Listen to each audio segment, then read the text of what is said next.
Yes. Good morning, everyone. We'll just begin shortly in about a minute or so. Thank you all for joining us for the Global Tiger Day webinar 2026.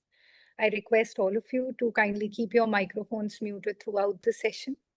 And we just encourage you to post your questions in the chat box, and we'll try to address as many as possible during the interactive discussion, considering if time permits. So we shall be starting in about a minute.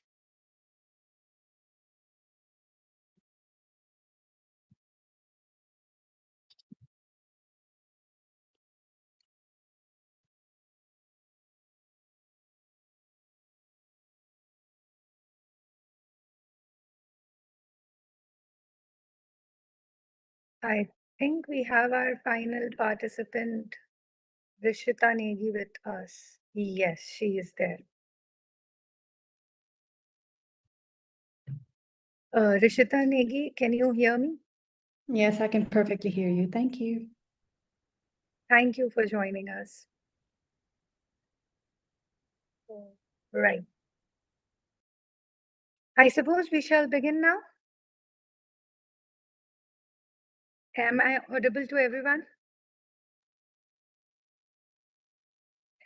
Thank you. So namaste and a very good morning to all of you. I am Priyasha Jha, working as technical consultant with Global Tiger Forum, and I am honored to be your host and moderator for today. So distinguished dignitaries, respected speakers, colleagues, partners, and participants joining us from across the globe. It is my privilege to welcome you all to the Global Tiger Day webinar 2026, organized by the Global Tiger Forum. This year, we celebrate under the theme Innovative Institutional Models for the Future of Tiger Conservation. Every year on 29 July, the global conservation community comes together, not merely to commemorate one of the world's most iconic species, but to reaffirm our collective responsibility to secure its future. While we have made remarkable progress in several tiger range countries, conserving tigers today demands far more than effective field protection. It calls for innovative financing, stronger institutions, regional partnerships, science, community partnership, and bold leadership. So today's webinar brings together outstanding examples of such innovations from around the world. So before we begin, a quick request, please keep yourselves on mute during the presentations and post your questions in the chat box. To set the context for today's deliberations and formally lay out the agenda, I would like to invite Monish Kapoor, Head of Program and Partnerships, Global Tiger Forum. Sir, we look forward to your opening remarks to set the agenda for the day, please. Thank you, Priyasha, and wishing all of you a very happy Global Tiger Day. And it is my privilege to welcome my friends and colleagues to this very interesting, uh, I would say, I wouldn't call it a typical webinar, but I would say that it's the start of something unique where we are going to highlight some of those practices which in the contemporary scenario are very, very important for tiger conservation.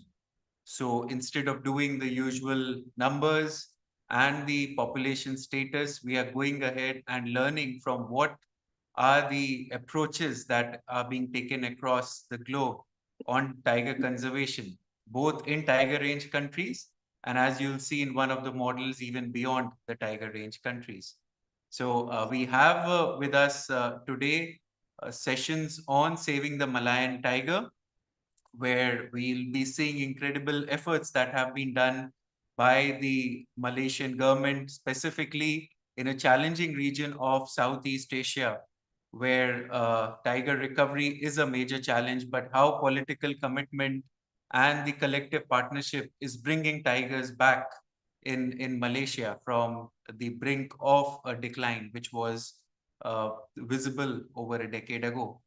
Then we have with us the representative from SAVAN, Dr. Ridhima, and all of them would be individually introduced by our host, Priyasha. So SAVAN is working across the South Asian region on combating wildlife crime and to strengthen partnerships related to it. We all know it's a major issue in the field of wildlife conservation, and it continues to impact the recovery process for various species, not only of tigers, but also other related species in the region. Then, of course, we have the representative from Asatar, Amar, who is working closely with us also on several aspects, and how this tiger reserve is basically becoming a beacon of hope for the entire region. This is the first one outside India, and we'll hear more from him while he makes his presentation. Then I have, of course, Dr. Rishita from, as I mentioned, now we are going beyond tiger range countries and what are the efforts that are being taken across the globe on the tiger front. So she represents the Tigers United, a consortium that we all have closely been associated with, and now she is taken able charge of the entire initiative, and her team at Clemson is looking to strengthen the entire partnership across the Tiger Range countries, government agencies, as well as the much needed academic and scientific inputs that are required in the field of conservation. And then one last initiative that we'll hear about today is on the high altitude tiger conservation front, where Amarnath, who has been working and coordinating these efforts across 3 countries with both the forest department agencies in Bhutan, Nepal, and India, as well as the national and international non-governmental organizations, and how that effort has become a model for transboundary as well as regional cooperation. And I think that that is something that we all look up to in terms of developing future projects, that how we bring countries together, not only organizations for one particular aspect. So uh, I think I won't take much time because the floor belongs to the eminent speakers today, but I welcome you all, as always, my friends on Tigers. So thank you, and I wish to hear from you, and so is everybody else who has joined this live stream. Thank you. Thank you so much, sir, for the comprehensive agenda setting and introducing our speakers and their topics. So we'll now proceed to our technical presentations. Our first presentation takes us to Malaysia, home to the critically endangered Malayan tiger.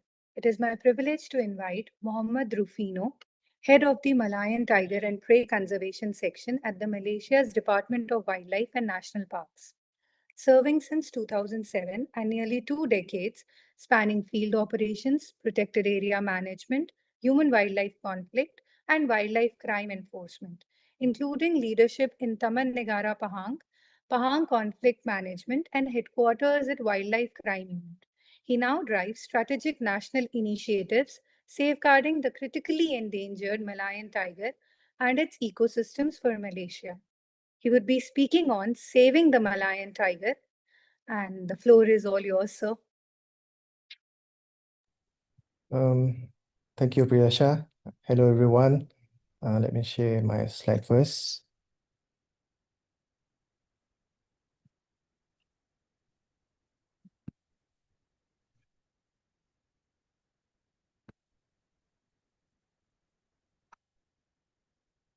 So, Assalamualaikum and a very good afternoon to everyone. First and foremost, I would like to thank the Global Tiger Forum for bringing together governments, conservation organizations, researchers, and development partners who share a common commitment to securing the future of wild tigers. It is a great honor for Malaysia to participate in this Global Tiger Day 2026 webinar.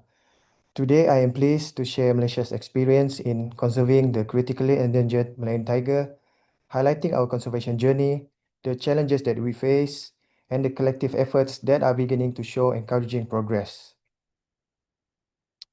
So before discussing conservation efforts, it is important to understand where the Malayan tiger occurs.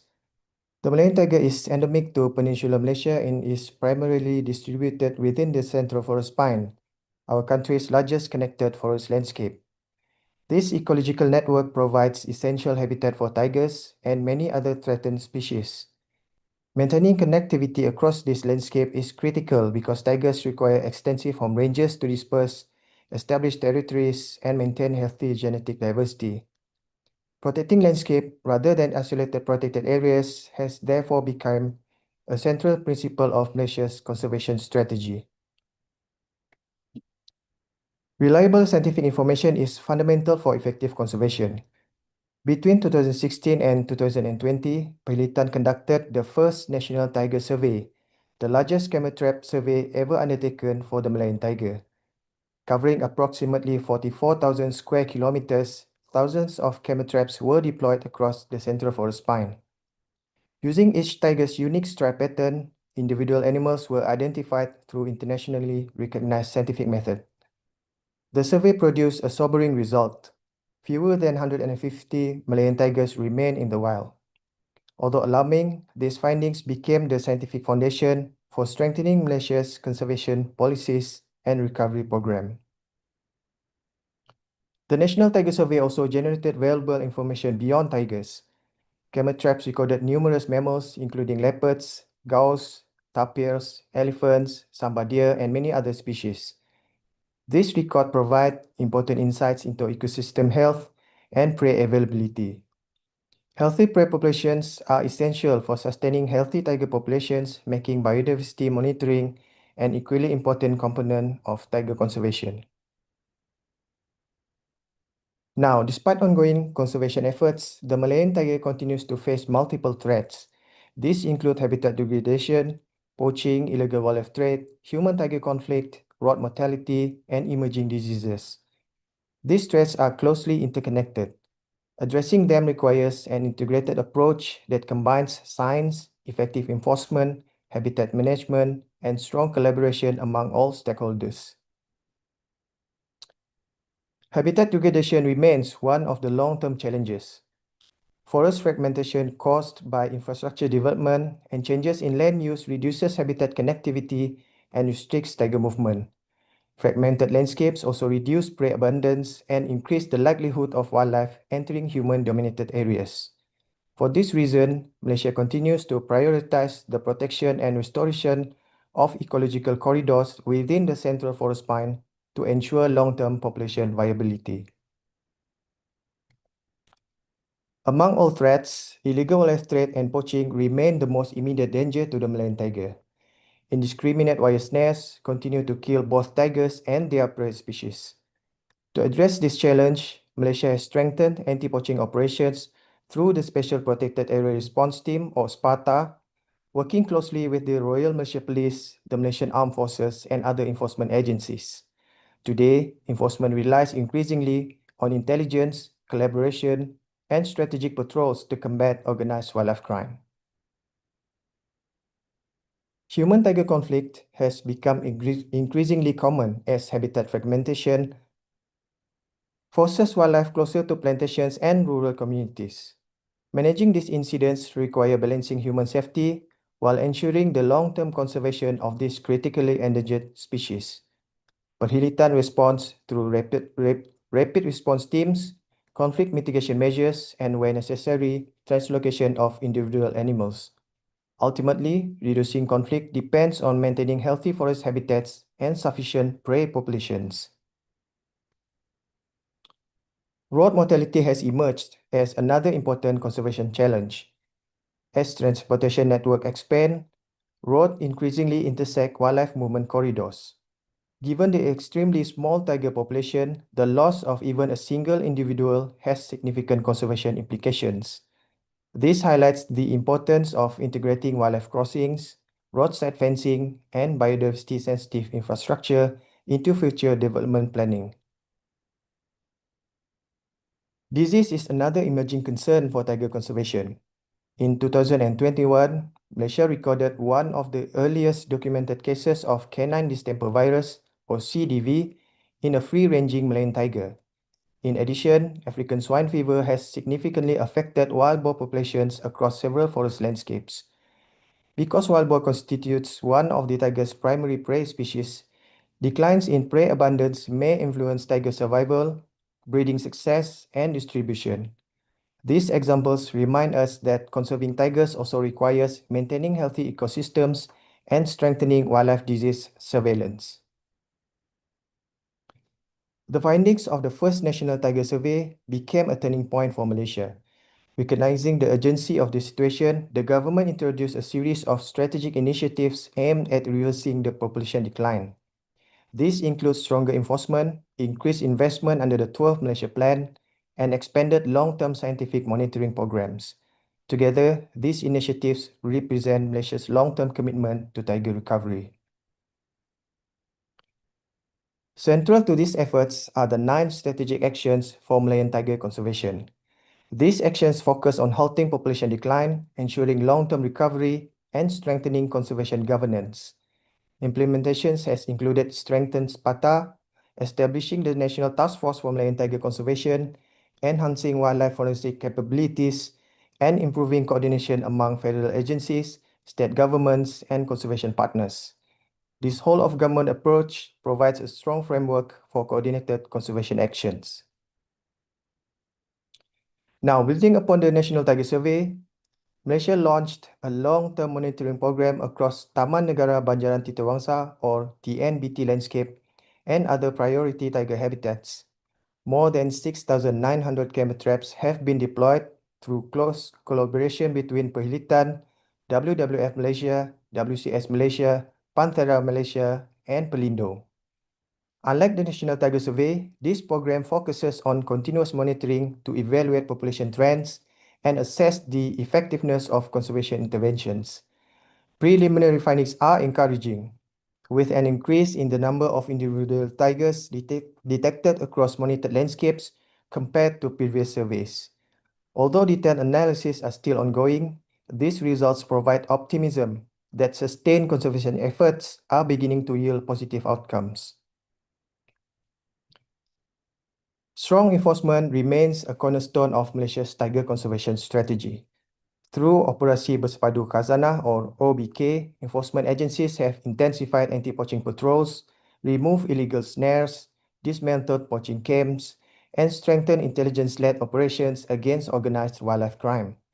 At the same time, the Community Ranger Program has expanded local participation in protecting forests and reporting illegal activities. These efforts demonstrate that successful conservation depends on both effective enforcement and active community involvement. Malaysia also recognizes the important role of ex situ conservation. The Malayan Tiger Breeding in Captivity Program, or MyBeat, was established to strengthen conservation breeding through collaboration among several zoological institutions. While in situ conservation remains our highest priority, responsible conservation breeding contributes to maintaining genetic diversity, supporting research, and raising public awareness. Together, these complementary approaches strengthen the long-term conservation of the Malayan tiger. Looking ahead, the Malayan Tiger Crisis Action Plan 2021 to 2030 provides Malaysia's long-term roadmap for species recovery. The plan adopts a whole-of-government and whole-of-society approach, integrating habitat conservation, species management, enforcement, research, education, and community engagement. It also reflects Malaysia's commitment to adaptive management based on the best available science. Government efforts alone are not enough. Conserving tigers requires public support and shared responsibility. The Save Malayan Tiger campaign promotes greater public awareness, encourages community participation, and strengthens partnerships among government agencies, conservation organizations, academic institutions, indigenous communities, and the private sector. Ultimately, tiger conservation is a responsibility shared by all sectors of society. Ladies and gentlemen, the Malayan tiger remains one of the world's most endangered carnivores. Although significant challenges remain, Malaysia has strengthened its conservation efforts through science-based management, stronger law enforcement, habitat protection, and broad partnerships. The encouraging increase in individual tiger detections from our ongoing monitoring program reminds us that conservation investments can produce positive outcomes when sustained over time. As we celebrate Global Tiger Day, let us reaffirm our collective commitment to securing a future where wild tigers continue to thrive across their natural range. Malaysia looks forward to continuing our collaboration with the Global Tiger Forum and fellow tiger range countries as we work together towards the recovery of this iconic species. That's all from me. Thank you very much for your kind attention. Thank you so much, sir, for sharing your experience and valuable lessons. We wish you continued success in your efforts to recover the Malayan tiger. Moving on to our next speaker, illegal wildlife trade remains one of the greatest threats to tigers, making regional cooperation more important than ever. Ms. Ridhima Solanki, who is Program Manager at the South Asia Wildlife Enforcement Network, SAVAN, an important intergovernmental organization headquartered in Kathmandu, Nepal, is dedicated to strengthening regional cooperation to combat illegal wildlife trade. She holds a PhD in carnivore ecology from the Forest Research Institute, Dehradun, India. With over a decade of professional experience in wildlife conservation, research, and policy, she has worked with leading national and international organizations, including Wildlife Institute of India, the National Tiger Conservation Authority, Global Tiger Forum, and WWF India. Her work has focused on large carnivore conservation, wildlife crime prevention, regional cooperation, policy review, and biodiversity conservation across South Asia. Her topic is Every Tiger Seizure Tells a Bigger Story, and that story is evolving. Ms. Solanki, over to you. Thank you, Priyasha. I'll just share my screen. One sec.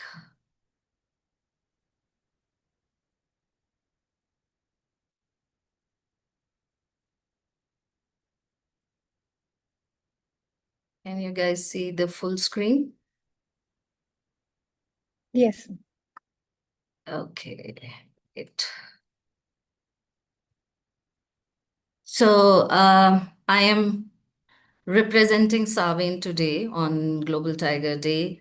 Sarvain, as most of you must be knowing, it is South Asia Wildlife Enforcement Network. It is one of the intergovernmental organization which is working in South Asia. It was formally launched in 2011 in Bhutan, but our headquarter agreement has happened very recently. And last year only, Nepal, with government of Nepal, the headquarter agreement has happened. Our functioning works this way that from each of the member country, there is a government representative from a department which is working on wildlife crime control, and they are our focal person. So we work very closely with the focal person from each of the member country, but at the same time, there are many multiple wildlife enforcement networks.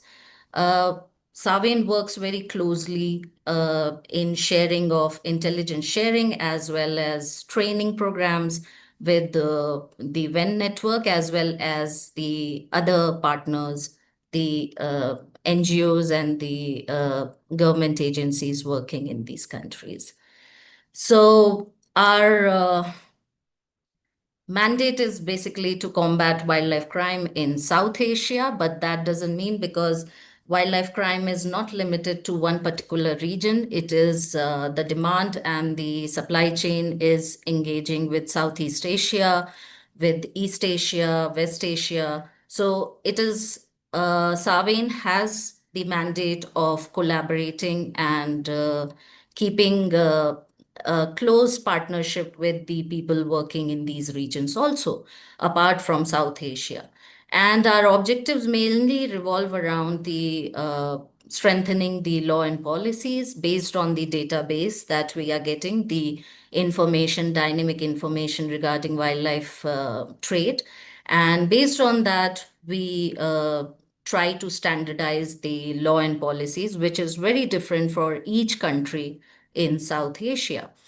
We have been from beginning because partnership and is very relevant for these information sharing as well as training capacity building. So Sarvain stresses that a lot on the capacity building of the various enforcement agencies. And also we try to collaborate as and when required with the government for their action plans, development of the action plans. As you must be knowing, like why South Asia, what is so unique about South Asia? The first thing is that it is one of the major biodiversity hotspot with many species which are endemic, and the demand actually comes for those species also. And it is having many porous borders, because of which it is it is not only the land borders, it is the sea, ocean, as well as desert. So different kind of geography and different kind of migratory routes available for these species, and that also makes them vulnerable for the illegal wildlife trade also. And it is not only, although we are talking today on the Global Tiger Day, but definitely the illegal wildlife trade is affecting every species. It is not only limited to large mammal, it is expanding very fast on invertebrates, which are the endemic species are very much in these region of South Asia. And as I already discussed, the South Asia has multiple transport channels. So you can think it this way, that we are training people who are probably posted on the borders, and when the species are coming from one border, we are trying to communicate to the other country. The information sharing is happening, and then the protocol follows how you should seize the animal, where it should be kept, how it should be returned to the place of origin. But at the same time, the species that are coming right now are coming via airport also. The seizures are happening at airport, where exotic species are quite commonly being seized also. So it is not only the species which are within the South Asia, endemic to South Asia, and their recognition, their how the protocol should be, that what the trade entails. But at the same time, we are dealing with exotic species which are coming in, and regular capacity building of our enforcement agencies are required, because these are species which they don't know that what is the ecology of these species. And so there are routes like, as I said, there are ocean routes also, there are desert route also, and then there are very difficult terrains of the Himalayas. But at the same time, now it is not only physically on road, and these are the routes. Now the online trade is also getting very common in this our region.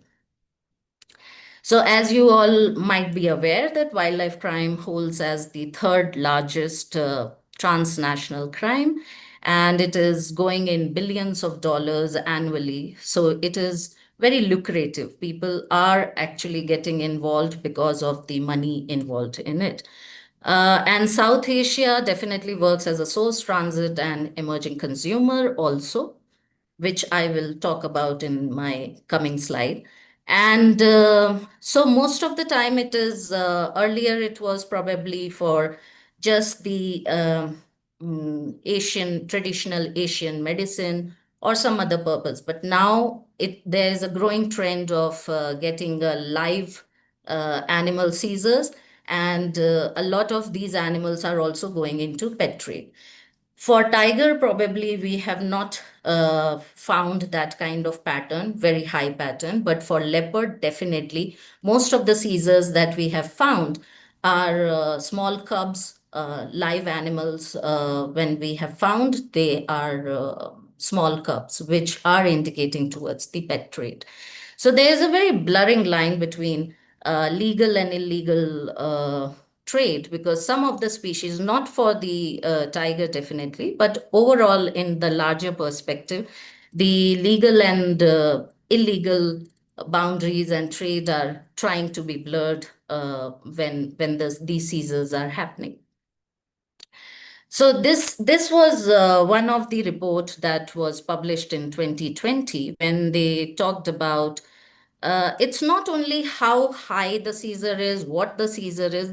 The point is that you can understand the drivers by the derivative that are being seized.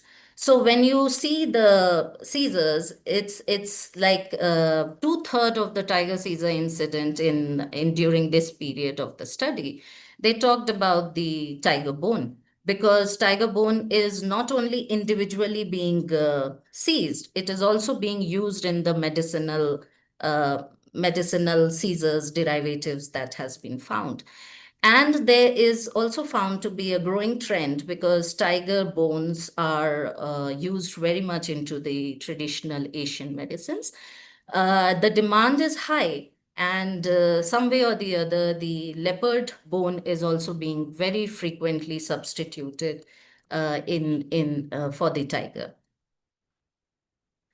If we see the EIA database, there also they have talked about the seizures, the global seizures, that when they talk about, it is more than 2,000.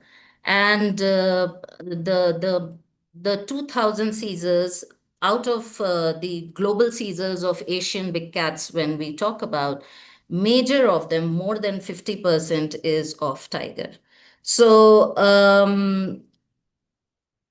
in EIA database, when we look into, although the SAVIN member countries, the 4 of the member countries, they kind of come into picture. But when we talk about the global commodity, why they are on what part of tiger is being seized, it is majorly skin and then carcass or the live also. So this is a very this is a trend which is not pointing towards a good direction. Live tiger seizures, getting live tiger seizures is a very disturbing trend that we are observing right now. And if we look into very specifically to South Asia database from across the sources, then when we see, then definitely, like in the EIA database, we have observed the India seizures definitely remain high. This does not mean that the wildlife crime is happening too much in India. The point is that we have to take into consideration the large size, the high population of tiger in India, and the higher enforcement agencies or boot on the ground also. So seizures do represent that kind of concept. And other countries also, so Pakistan, Nepal, and Bangladesh. Nepal also comes into a high seizure of tigers. And when we look into the derivatives, again, the skin and the bone and individual have found to be at the higher trend. In South Asia, if we explore the data, then definitely for tiger, live tiger has not found its place in the tiger derivative seizures when we talk about. So it is quite different when we talk about one shoe fits all cannot be placed when we are dealing with tiger illegal wildlife trade in tiger in South Asia, because all the countries are playing different role. They might be having the same kind of enforcement agencies. The training might be same, but at the same time, the habitat, the landscape, and the different, the demand or drivers are also very different in these regions.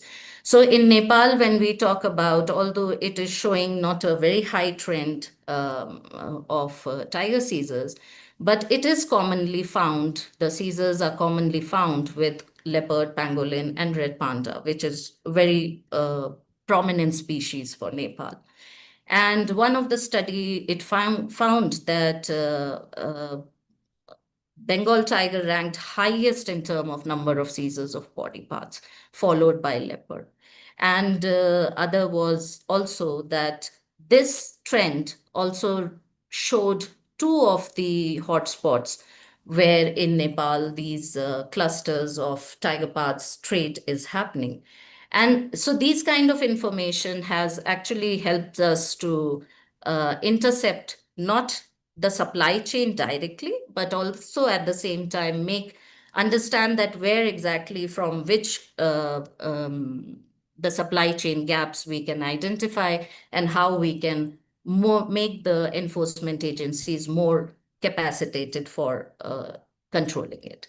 Similarly, if you see in Bhutan also, we did not have much seizures reports, but when we see their national zero poaching strategy, there it was observed that Royal Bengal tiger has been continuously reported from 2017 to 22. And these records are coming from most of the districts of Bhutan also. The concern that the difference that is right now, but Bhutan majorly works as a transit country. It is most of the time the illegal wildlife trade. In the chapters of illegal wildlife trade, Bhutan is considered to be a transit country. But when we talk about our Bangladesh has a big port, and that capacity needs to be more looked into. And another thing, that trend that this paper had talked about, was the domestic demand is increasing. So most of the time we think that the demand that is coming for the species is coming from East Asia, and we are the source, basically. We are not the consumer. But one of this paper have talked about it, and it has also talked about, some of the news has also talked about the tiger demand within the country by the elite Bangladeshis also. The other trend that we have been talking about now, although it is not very prominent in the large mammal concept, it is more or less for reptiles and birds. But at the same time, the market is actually shifting a lot on the online trade also, and the e-commerce, which is like small packages and everything. So when you are doing a capacity building training, you are making the enforcement agencies more capacitated at the airport, at the seaport, at the border junctions. But at the same time, now you have to start thinking about how these trade is now taking a route online also. So that is also where Savin is currently working, trying to decode these routes, online routes, as well as on-ground route, and accordingly make the training programs and workshops also. So this was one of the study where we wanted to highlight that definitely we did not get the online trade in South Asia when we looked into the surface web. We did not found tiger sale, but we did found out one disturbing fact, that was the e-commerce is taking a too high, there's limited monitoring for e-commerce. And in e-commerce, the illegal wildlife trade is getting too much of exposure right now. Social media, definitely a lot of you must have recently come across studies where social media, there has been talk going on with Meta to discuss these kind of things, that how we can limit the online trade. But the observing these and finding the pattern online is also one of the priority right now for us, because it is expanding very exponentially. So I have just tried to brief you about the various countries, what is happening, background.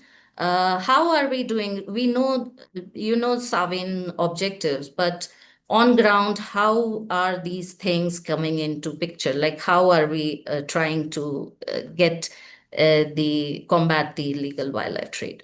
One is definitely the institutional capacity. Many times what happens, the seizure happens, but at the same time, it does not lead to the prosecution because of certain reasons or the other. So we are trying to make that kind of training more robust, not only for the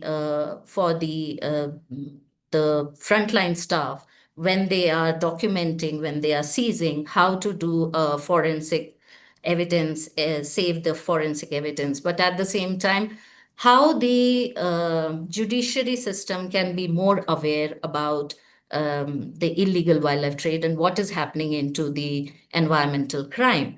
So that kind of wherever the gaps are, we are trying to identify.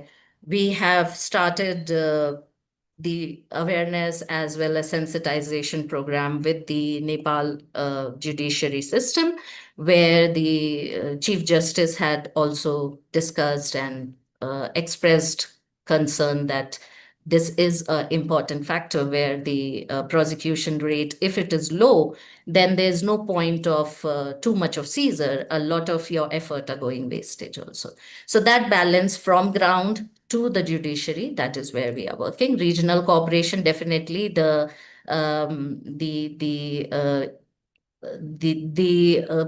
cooperation of information sharing.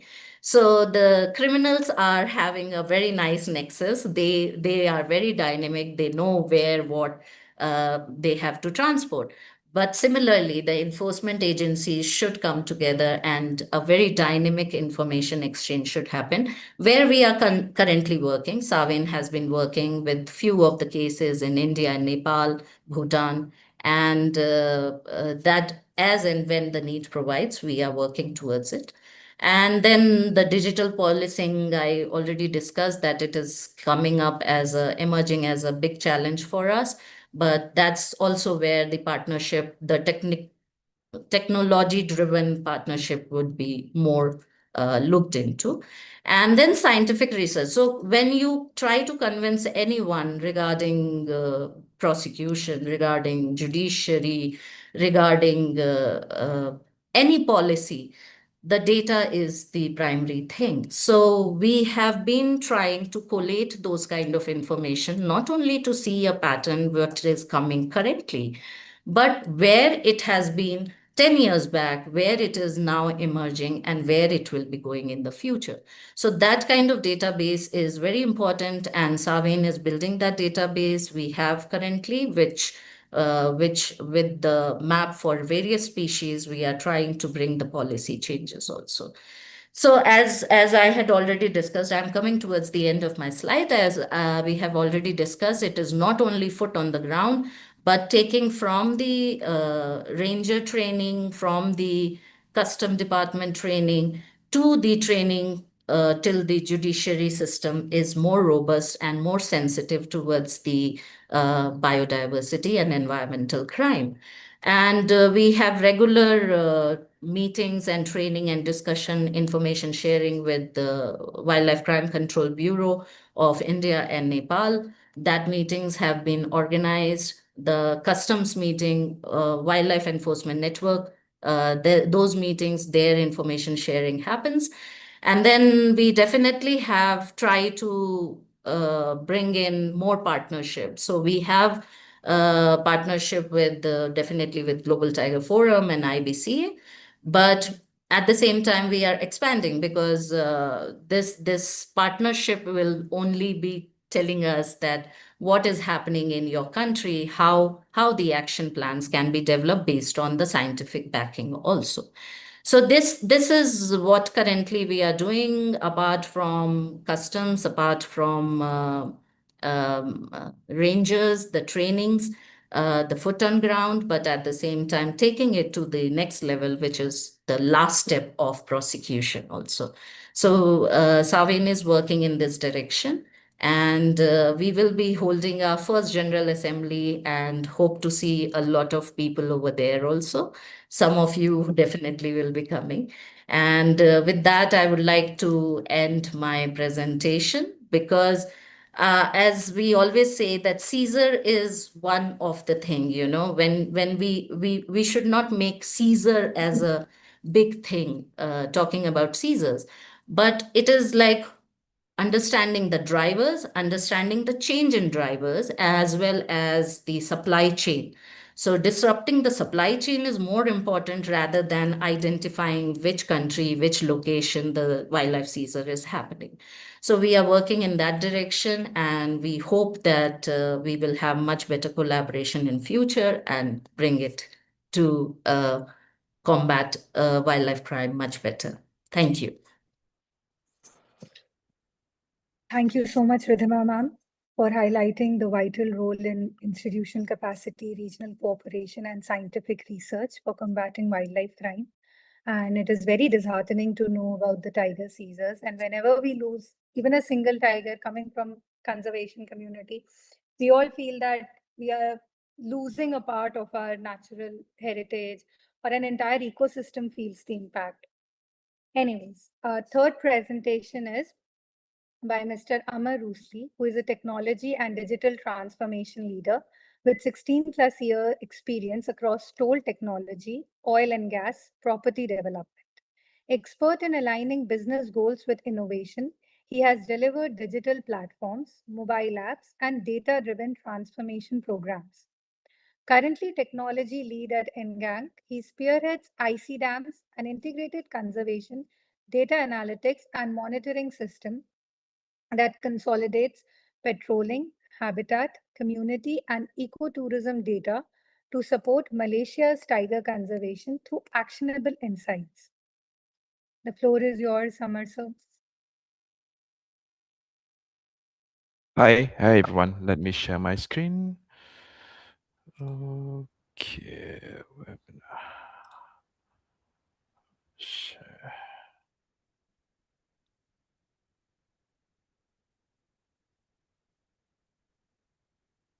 May I know if you guys are able to see my full screen? Yes, sir, we are able to. Okay, all right. Okay, introduce myself, Amar. Yeah, as what you said just now. And then as Mr. Rufino on the first presenter just now talk about in the big umbrella how Malaysia does in protecting our Malayan tiger. So I came to the picture where there is a private entity that actually managing on the focus area in Malaysia, whereby that is a gazetted place as for the tiger conservation, and not only tiger but for other species. That is where I came more on the technology side in searching of or in giving the in meeting or in seeking the point where does the technology or innovation can help in managing tiger reserve. So before that, there are a few content that I will talk about. So bear in mind, my topic is more on the technology side. But before I go to the technology, I will introduce first the two entity that basically that I'm going to talk about. So first, it's about we call it as Asatar. So I am working for Enggang. So who is Enggang? So Enggang is basically is the appointed company that actually uh, managing the Asatar. So Asatar is what we call as Al Sultan Abdullah Royal Tiger Reserve.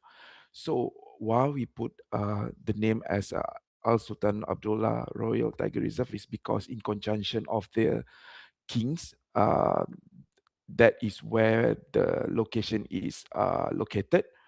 Okay, in Malaysia, we have Peninsular Malaysia. We have 11 states there. And one of the states called Pahang, that is where our Taman Negara, or what we call as a national park, located. So it came to the picture, I think, on 2021.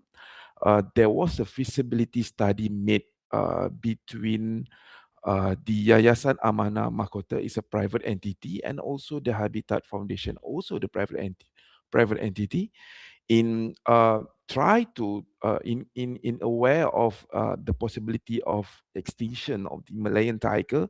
So they try to have the study to identify the protection of forests, wildlife corridors, and critical tiger habitat, basically the ecosystem of the tiger. So in the conservation vision, the Pahang state government recognized that they think now is a moment that we need to create a large protected landscape, because we have later in the next slide you will see clearer. We have our national park, so they will think we are not going to build up there. There will be some somewhere else that nearby. So that is where they identified 134,000 hectares of forest reserve, um, that is between the part of the Tembeling, the place name, and the Mountain Ice Forest Reserve to Taman Negara. So, and then they decided, as they found the location, so and they believe there are few Malayan tiger actually living there. I think off record we have about 15, if I'm not mistaken, as of last year number. So they said, okay, this location they will be given to the Pahang State Park Corporation to manage it, but they appoint us, which is Enggang Management Service, as a technical partner to execute the ecosystem tiger management. So when I say ecosystem tiger management, that include patrollers, rangers, the habitat for the other species, community, and also ecotourism. So the name of Pantera until up the Bora, that is the other partners that we are working on. So this next page basically telling us, okay, on the left side, that is where our national park is located. So we have two phases in identify of the total 134,000 hectares. So now we are still in the phase one and going to identify on the phase two. So while we identifying on the phase two, I just give my experience last week in so-called ensuring there is a poaching activities happen. So we went last week to area in the phase to identify to give to provide the parameters and square meters as to confirm. So as we explore the jungle, that it came to the picture, the track that they are supposed we use should be a new track, because we first time explore that. But however, it came to the picture when we went into the jungle, there is an existing track that I think that they all, with the researcher and the forestry PIC, believe it's created by the poachers. So as we talked just now, I mean, from the first presenter and until the second one, I think, yeah, in Malayan tiger management, poachers is one of the crucial things that we need to sort it out. So back to the slide. Um, we engaged with Pahang State Corporation to manage the reserve for 3 years. So now it came to the serious part whereby we need to make sure the ecosystem of Tiger Reserve is running in parallel. So there is a question whereby when we being asked to manage the Tiger Reserve, then as the second presenter just now talking about the database. So we realize as we're working with partners, as we're working with the community or even the tourism, data is something that we really need to collect, and it needs to be consistent. That is where we have a collaboration with GTF in setting up a dashboard, basically. So that is a in at high level is called is a consolidation of data that coming from ecological, operational, and community that we are able to translate into a dashboard whereby it can be used from the staff working level up to the funder or the stakeholders side. So this one, we believe it will support the evidence-based decision making whenever they need it. And then, of course, we want to enhance the conservation effectiveness. And we also want to facilitate the long-term biodiversity and ecosystem monitoring. So the very objective of having this ICDEMS is basically, first, we want to integrate the data management. We have the smart patrols, camera traps, GIS, biodiversity, community, administrative, and financial, that we want to have a one-stop center in managing that. Also, second one, once we have a good data, we need to have a good reporting. The third part, geospatial intelligence, and then ecological monitoring and community stakeholder management. I would like to reiterate on this community stakeholder management. As I'm doing this project, I also requested the office to send me on to the site, which is to the Asatar. And then I found there are a few villages there that basically still need an awareness of the existing of the Asatar, and also the importance to save our Malayan tiger. We received a thought from the villagers saying that, hey, in the morning, we saw a tiger just cross the road. What should we do?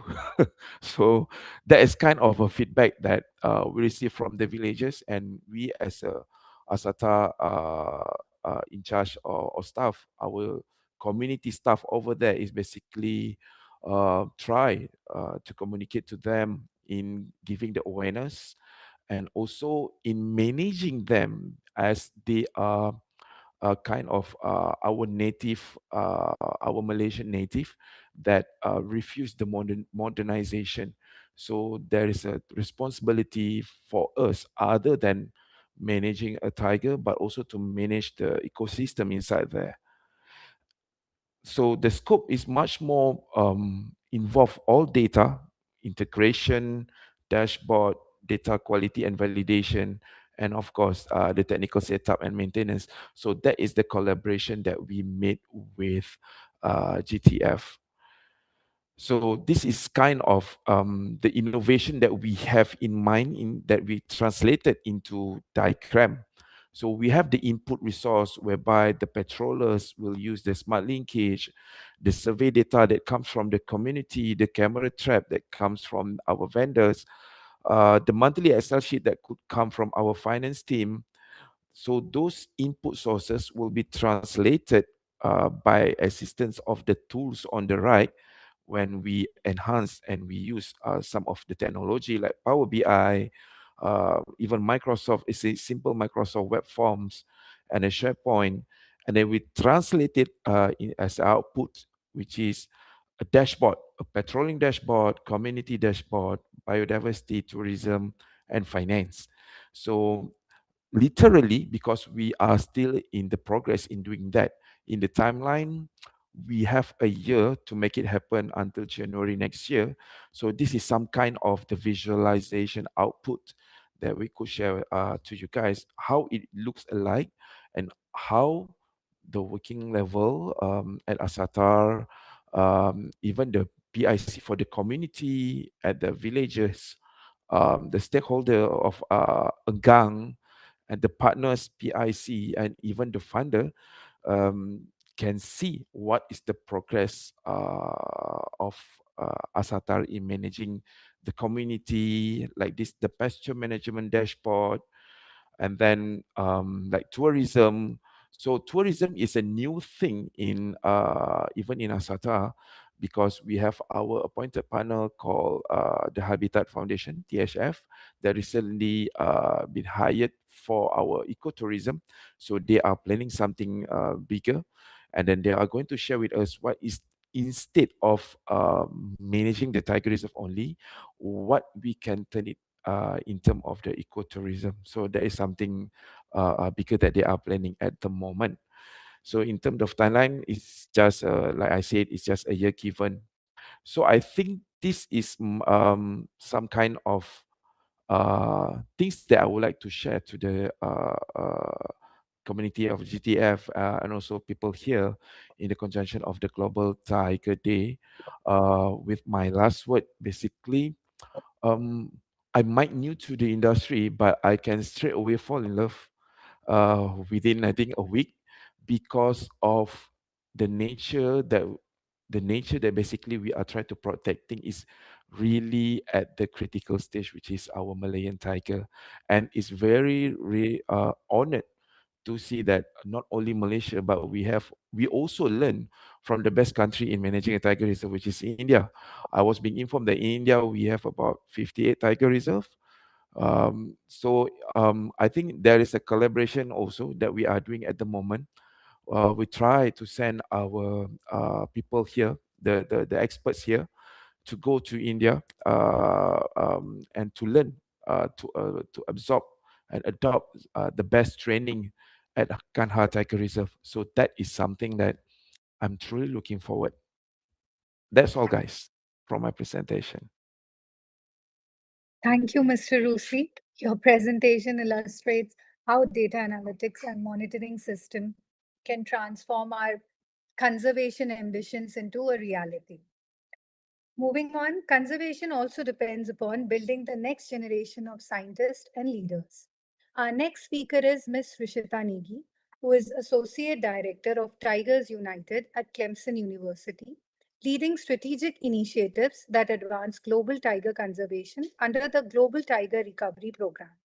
Her research in the Kanha Pench corridor explored human-tiger coexistence through participatory Bayesian networks and indigenous knowledge systems. She pioneered the human dimensions research supporting the first real-time AI-enabled tiger camera alert system and develops practical coexistence strategies integrating conservation technology, community stewardship, culturally grounded approaches, and place-based education. She'll be speaking Mascot to Mission, a university consortium model for tiger conservation. Over to you, ma'am. Thank you, Priyasha, and thank you to the Global Tiger Forum. So for me, as Priyasha briefly mentioned, this title also reflects my personal tiger landscapes due to my father being in the Indian Forest Service. And through that experience, I saw closely what protecting tigers in the wild demands. The relentless and coordinated efforts of management teams working to protect the iconic species and the landscapes they depend on. So half a world away, when I came to Clemson University in 2020, I encountered the tiger again, but in a completely different form. So the reverence surrounding tigers in India, of course, was met at Clemson by a different but powerful sense of pride, attachment, and collective identity centered on the tiger as a university symbol. So that contrast raised the question at the center of this presentation. What becomes possible when a university that carries the tiger as its identity also accepts the responsibility towards its living counterpart? So at Clemson and across other 50 plus universities just within the United States alone that share the tiger as a mascot, the animal carries pride, tradition, and a considerable capacity to bring people together. But symbolic identity, of course, in itself is not a conservation model. Its value lies in the institutional motivation it can generate, engaging faculty, students, alumni, and partners around a species to which the university already feels connected. So Tigers United translates that connection into tangible efforts towards research, technological innovation, education, training, and forging international partnerships. The founding university consortium brought together Clemson University, Auburn, Louisiana State University, and the University of Missouri around the shared responsibility of connecting their tiger identities to the conservation of wild tigers.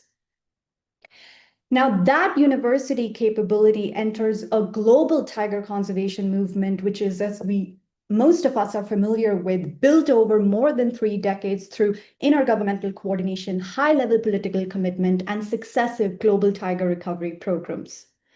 And within that architecture, the Global Tiger Recovery Program 2.0 provides an important point of institutional alignment.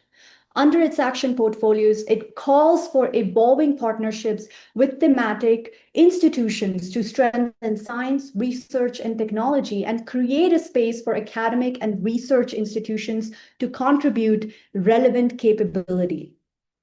The institutional basis for Tigers United is also grounded in consultations that were convened by the Global Tiger Initiative Council in India in 2017, bringing together academic leadership from Clemson and Auburn, representatives of key Indian national conservation institutes, and chief wildlife wardens from major tiger reserves.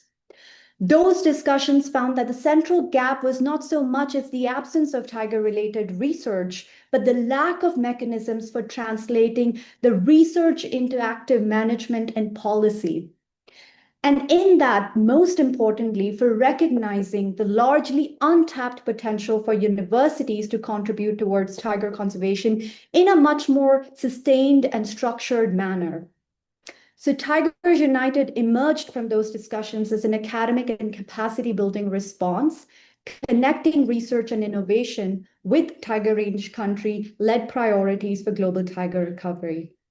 It translates research into action, which is formalized through an MOU with the Global Tiger Forum, which provides it the critical intellectual, political, logistical, and on-the-ground support, which is absolutely essential to the program's success and implementation of our field projects in India. So the question then is, what kind of academic model this work requires? Now, conservation science has, of course, generated an extraordinary body of knowledge, yet implementation continues to be constrained by 4 connected structural weaknesses.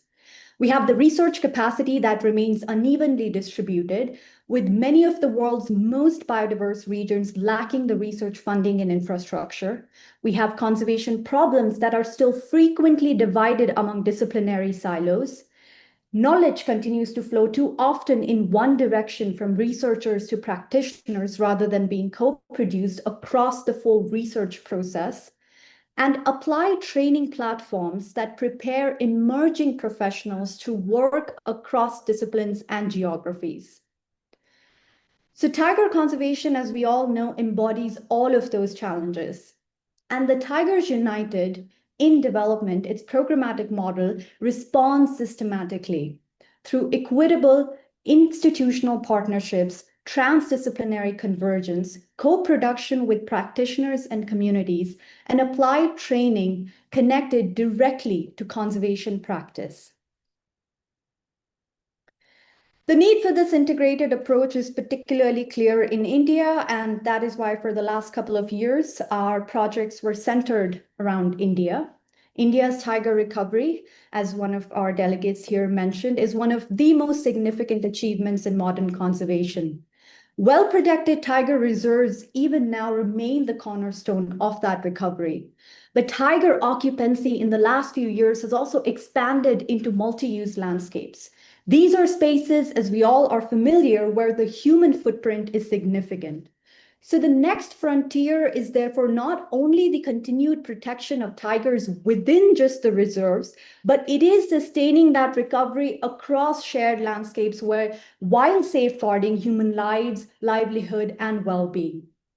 For the sake of the presentation, I will focus on and showcase our efforts in central India, where we worked across forest corridors such as the Kana-Painch corridor, an important connectivity between tiger populations, but also interspersed with hundreds of villages and characterized by an increasing spatial overlap among people, livestock, and tigers.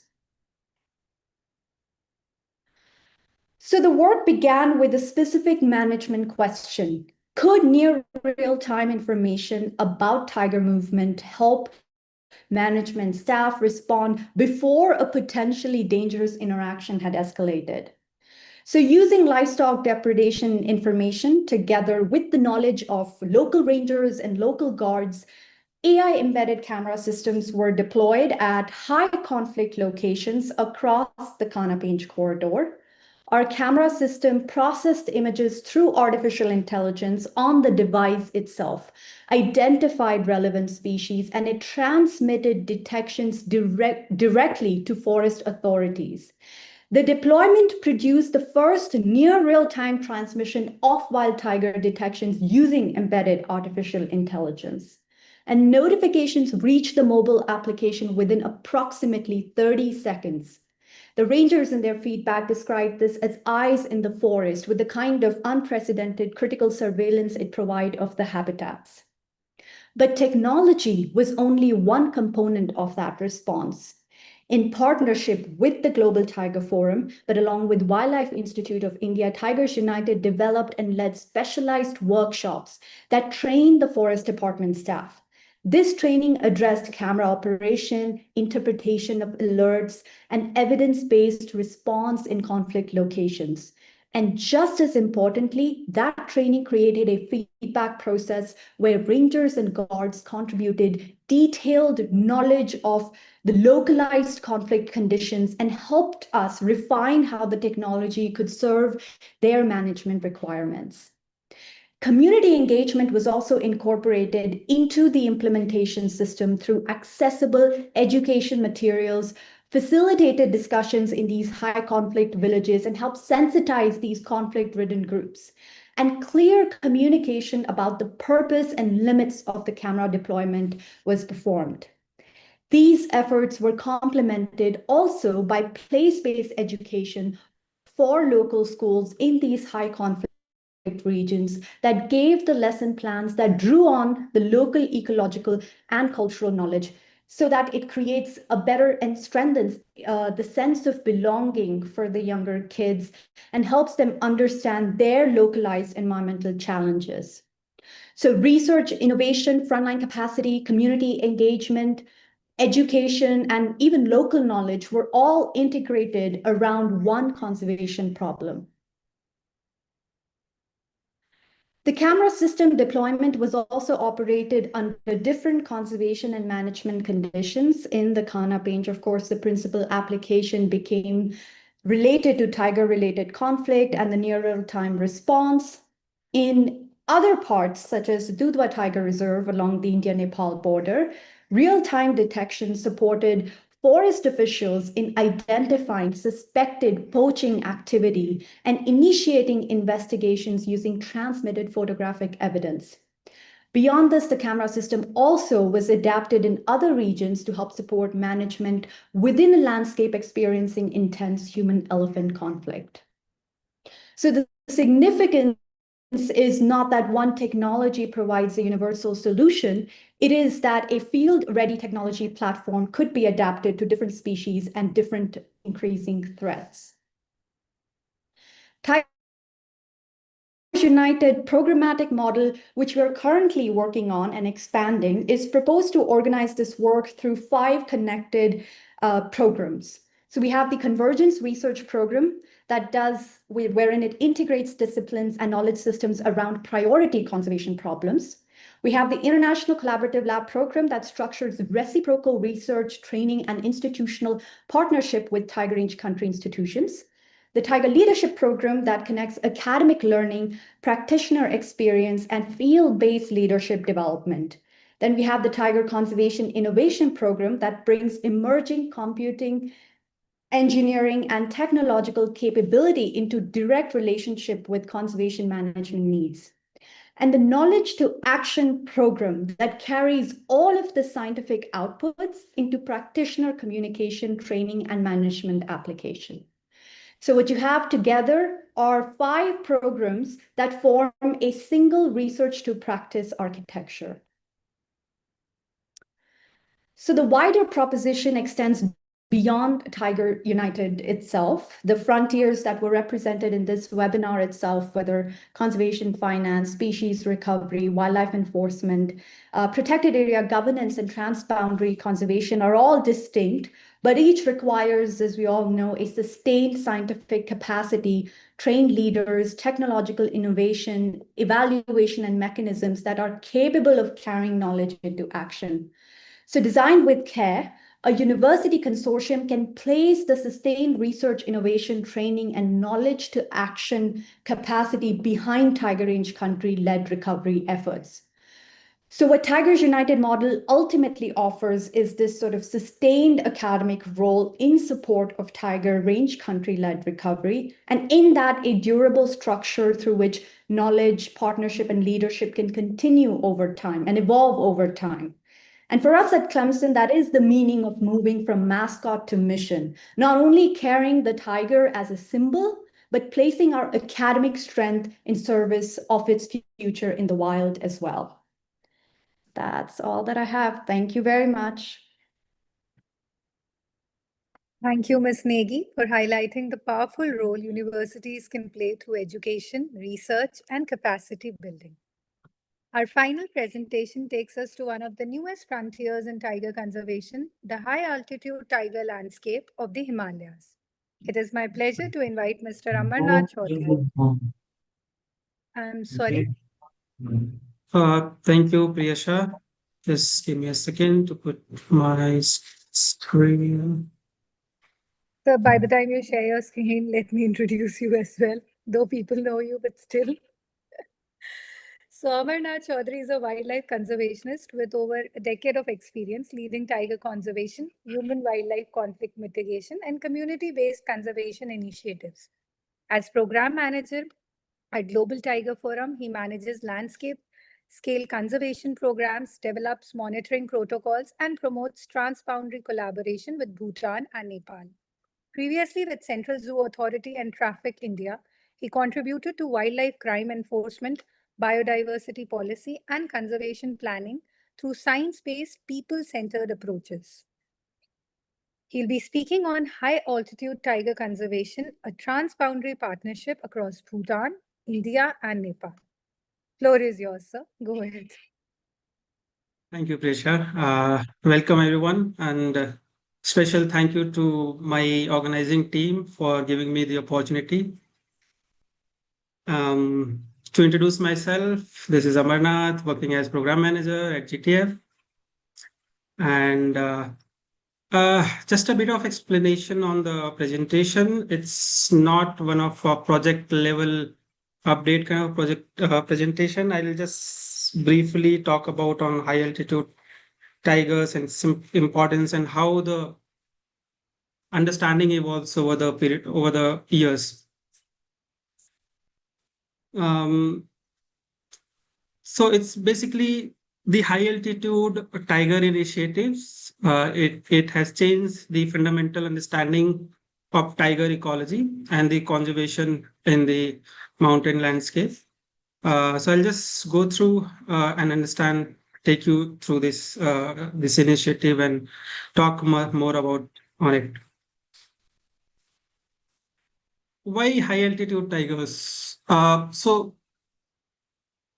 So far, the fundamental understanding was that the tigers are generally found below 2,000, 2,500 meters below the.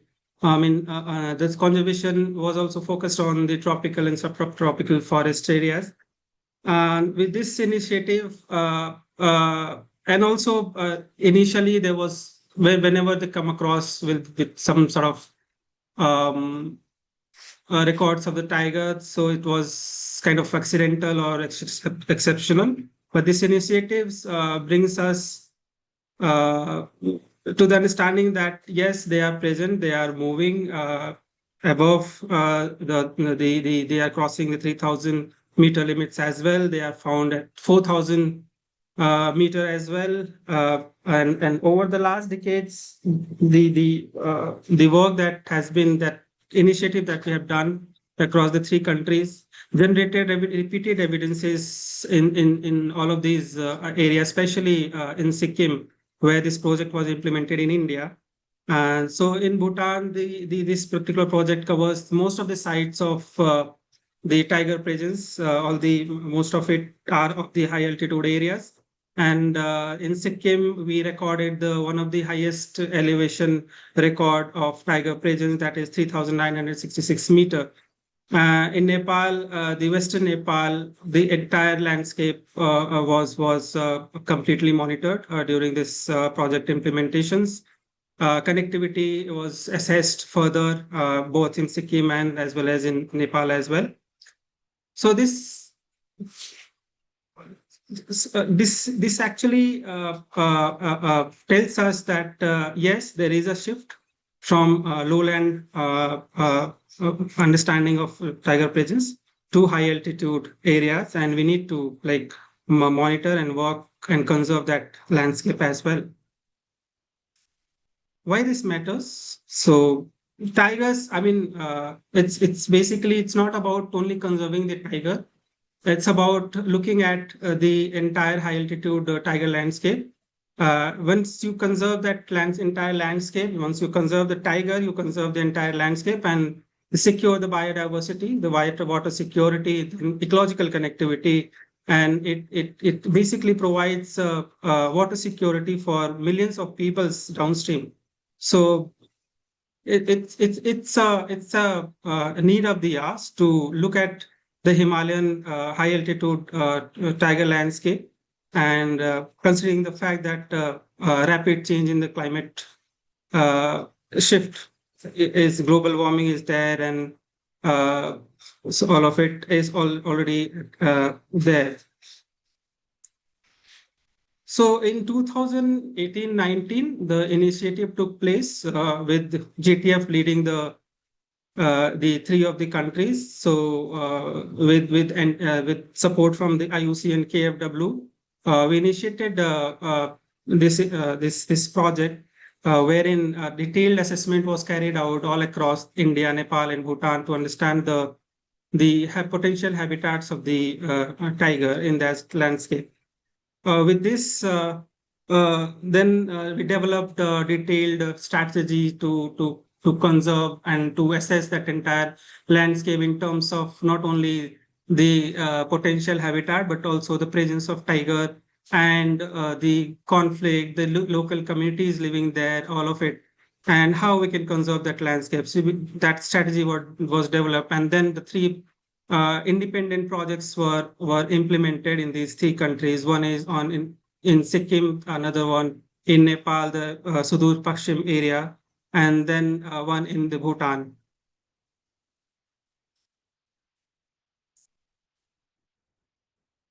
These three projects were basically based on the core initiatives of and the 5 pillars of a pillar objective. The science, we need to understand, we need to have a better understanding on, as I mentioned, need to have understanding of the presence of tigers, the connectivity, the people living there, how the behavioral taking place of the tiger there.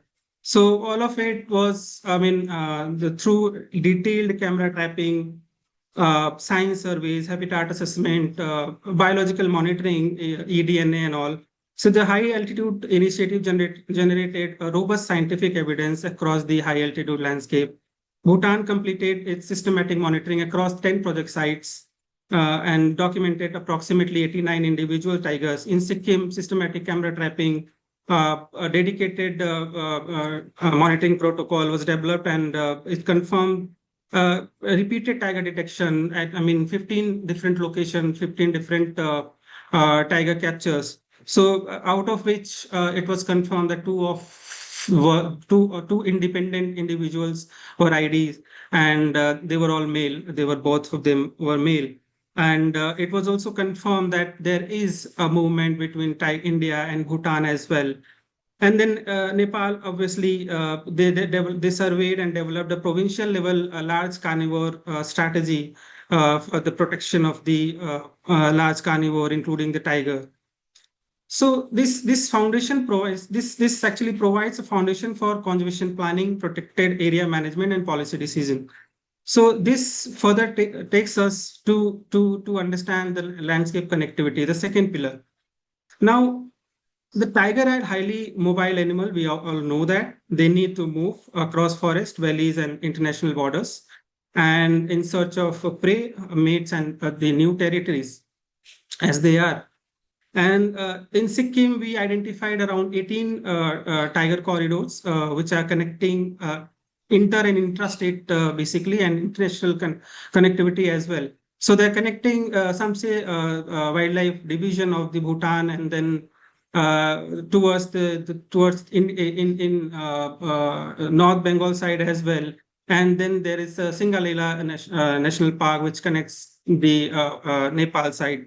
So we identified these 18 different tiger corridor within that state, and then Nepal further identified 9 different corridors connecting Nepal's western district with UP.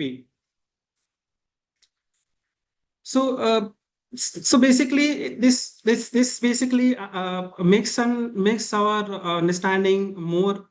I mean, confirm this, that the surrounding landscape, the forest are, and the connecting these protected areas are equally important. We need to conserve that those corridors and as well. We are not saying that you need to do massive plantation or anything. You just need to do some sort of rigorous monitoring of that area, and be alert with an active management, wherein we can arrest the human-wildlife conflict, or at least reduce to some extent.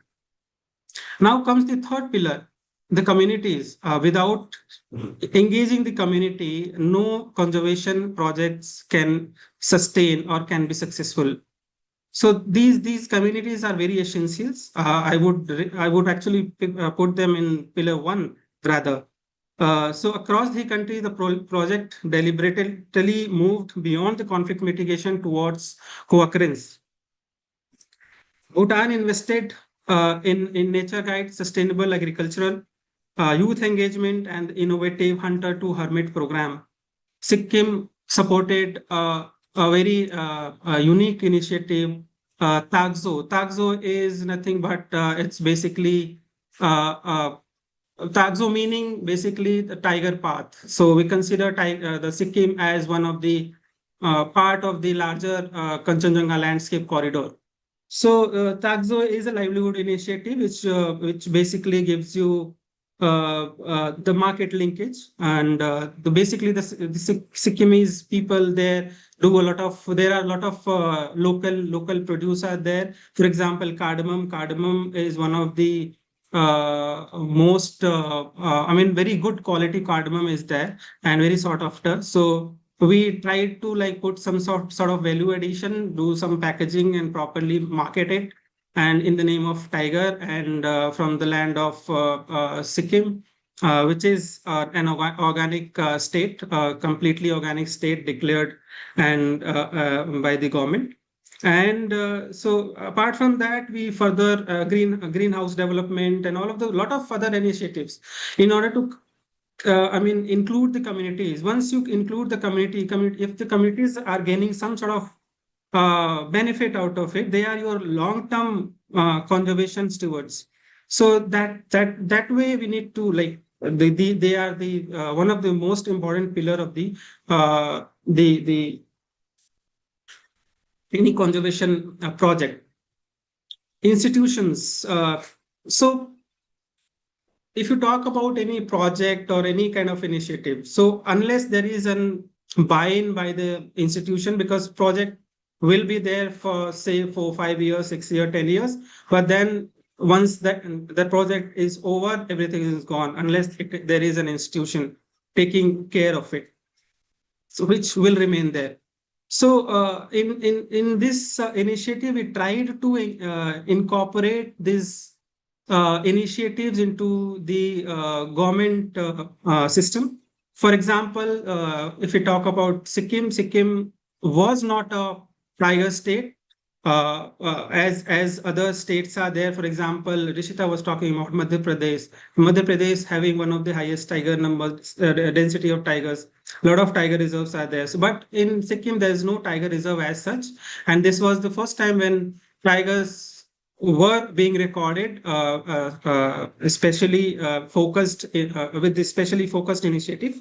So we got the Sikkim included in the All India Tiger Estimation Program, which is Government of India owned monitoring program done after 4 years.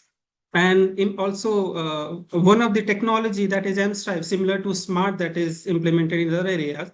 In India, MStripe is implemented, though Sikkim is now adopted the MStripe monitoring system. So at least if his project is not there, that monitoring will be there, and the buy-in by the state government and the sovereign government would be there.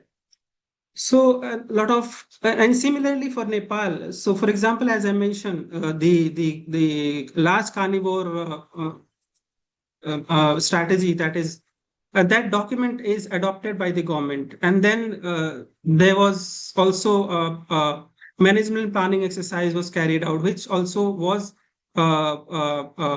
endorsed by the government and is being taken up by the government itself.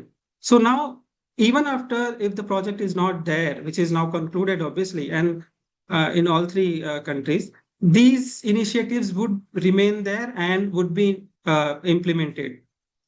Moving ahead, regional cooperation. So as we discussed that tiger are moving, any wildlife, say, so boundaries are for us, not for these wildlife, as we always say.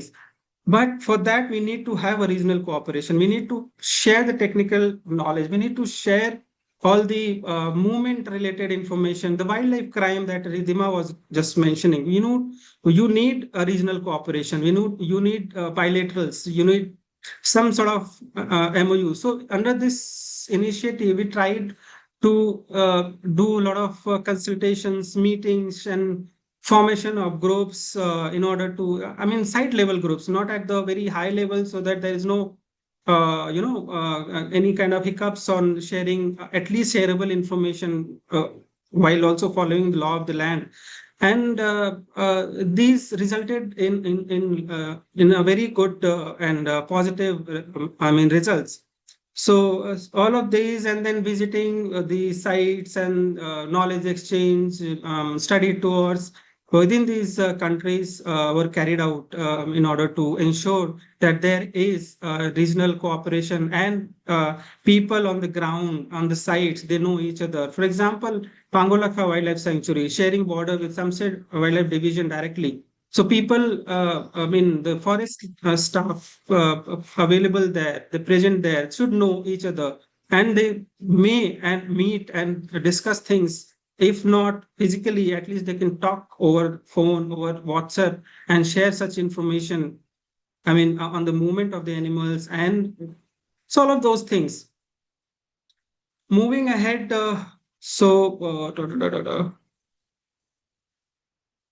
okay, so I just mentioned that yes, Bhutan, a lot of more than 50% of national population was covered under this project, and 89 individual tigers were documented. These are basically a knowledge and that is a baseline, we can say, that is there and would be available on the high altitude tigers, and will help the upcoming projects or initiatives carried out by the state government or the the sovereign government to take up from here. As I mentioned, 15 tiger captures, direct photographic proof of high altitude navigation to confirm male tiger. Very good, rich ecosystem. 84 different wildlife species were documented, especially wild pig, and a lot of prey species, high altitude prey species, Himalayan shiro, and all of those were recorded. And strategy on large carnivore, provincial level surveys in Nepal, corridor assessment, all of these were taken up, and is contributing to the science on Himalayan landscape. Okay, so how the tiger, high altitude tigers are behaving. So basically, there are spatial and temporal separation along the altitudinal gradient. with Bengal tiger and golden jackal dhole. So basically, these are the few of the co-predator which are there, golden jackal dhole, and obviously snow leopard is also there. And there are a few cases wherein same sites in the same camera trap, the tiger and the snow leopard were recorded, but at a different time. So this is how they are separating their presence. This which is called nest separation. Moving forward, so landscape connectivity, I already mentioned, will go ahead. So these are the major outcomes of the project in Sikkim. So around 360 square kilometer of area was surveyed, and 150 frontline staffs and were trained on the monitoring on using camera trap, line transit, and identification of habitat, signs, and all of those things. 18 potential wildlife corridors were delineated. Feral dog management. So a lot of issues in high altitude is of the feral dog. They are not issues, but the thing is that we need to manage, because there are chances of disease, spread of disease, zoonotic diseases. So we collaborated with the SARA program, which is one of the Government of India's initiative to manage feral dog population in the high altitude areas, mainly the Sikkim, which is part of the human animal husbandry department. 2-3 manuals were developed. One is on the field level and one is at the senior management level, wherein they were trained. The senior management were trained on the management of tiger in case of different situations. For example, feral tiger, human tiger conflict. A lot of such.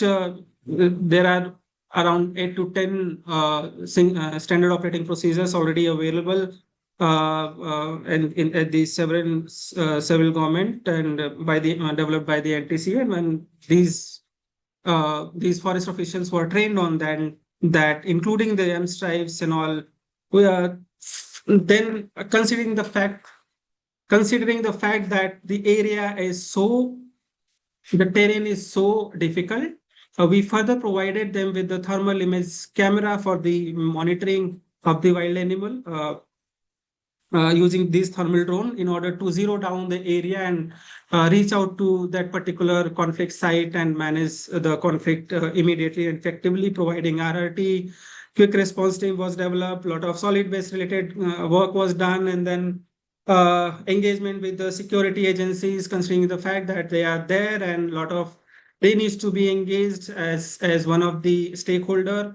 And similar kind of lot of other exercise were carried out, outreach program, awareness, all of those things. And these are a few of the glimpses from the project. And as you can see, all mobs of golden cat was recorded. Then going ahead, greenhouse infrastructure were provided as part of the multi-species mitigation measures from the wildlife conflict, as well as handling the climate there. These are from the Nepal, last carnivore conservation strategy, comprehensive biological survey across high altitude landscape of the Sudur Paschim. A lot of booklets and field guide were developed, management planning, critical habitat bottlenecks were identified, a lot of corridors were identified, community level, 800 people participated in all those livelihood, FPIC related. Seed money was provided to the local community to start their alternate livelihood. All of those things are predator-proof corals and all of those things. I won't go in details. Then these are the glimpses. These are from the Bhutan. More than 77 hectare of grassland pastures were developed. Enrichment walls were carried out. Water hole restored, 22 hectares of them. And then further we go ahead. So all of these things are done. So inclusion of long-term monitoring, climate-ready landscape. So we are running sort of time. So I think we should close now. So these are the 5 priorities I would say that we should focus on. The long-term monitoring has to be continued. The landscape has to be monitored in a way so that it is ready and to handle the climate-related changes. Community stewardship is very important. We need to engage the communities at all level of conservations. Technology is very important. We need to have AI-driven technology, as Rishita mentioned. All of those things has to be included for better conservation and sustaining the entire landscape and securing the entire Himalayan ecosystem, which are I would say providing livelihood and a lot of water related security and other things to all the lowland people living there. So all of these things. With this, I'll stop. These are few of the messages that I just wanted to brief, but I'm running out of time. So thank you very much, Priyasha and Thank the you team. so much. And Thank you so much, Amar sir. Due to lack of time constraint, so I just have to ask one final question because we cannot keep our interactive discussion session. When we celebrate International Tiger Day 10 years down the line in 2035, what would success for tiger conservation look like to all of you? Any suggestions? Like, what do you think?